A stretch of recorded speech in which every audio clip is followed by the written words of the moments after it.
Ladies and gentlemen, it's the character of the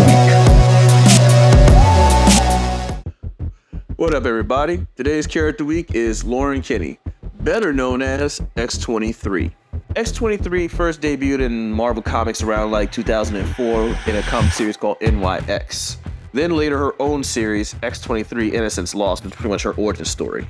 But if you really want to get down to it, Craig Kyle, the creator of her, was also one of the writers of the X-Men Evolution cartoon from WB. That's when she actually made her original debut. Pretty much like Harley Quinn, she was part of like the cartoon that pretty much got popular, and then they decided to like make her into a character in the actual series because, well, she's an integral part of the series. Recreating the X gene from scratch pretty much, the 22 failed attempts. The 23rd one is which is why she got the name X23, named after the Weapon X program, and the 23rd version of Wolverine, which is the clone version. Facility for some reason wasn't liking her methods, particularly one doctor in mind, a guy named Xander Rice. Xander Rice apparently had a hate-on for Wolverine because he killed his dad. Why were you even in this project to begin with? Like, that makes no sense. Like, why are you here? As some sort of petty revenge, she decided to make Sarah Kinney the surrogate mother of X23. She eventually gave birth to the actual clone of Wolverine, X23, named her Laura. She's trained in martial arts, abused,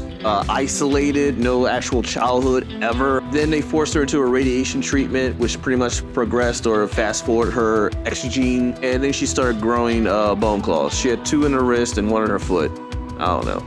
Now, the adamantium process, they didn't do her entire skeletal structure, they just did the claws. So, no bones, just the claws. So now armed with adamantium claws, she and several forms of martial arts, she is now the most formidable assassin at the age of 11. Now, due to the facility's manipulation, the trigger was put on Dr. Sarah Kinney, which eventually means that she couldn't stop herself and she killed her own mother. Yeah, that's sad. Eventually, she escapes the facility. She finally tracks down Logan, who she deems is pretty much responsible for all her trauma. Doesn't make sense, but you know, it's whatever. She's fighting Logan. Apparently, she's also a lot faster, stronger, and heals faster than Logan's. However, she's in the middle of this saying that we're both weapons and one of us should be destroyed. Logan's like, we're not weapons, we're people. You determine who you are. You're not a weapon, you're a person.